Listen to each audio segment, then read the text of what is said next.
पाजा जी मजा में हमारा के इन्हीं हो सजा जी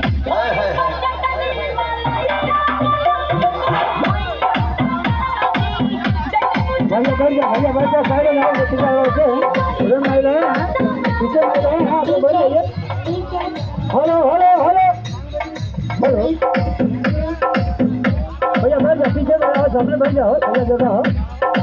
और अपने बैठ जाओ पीछे और रुके हैं बताए गाना है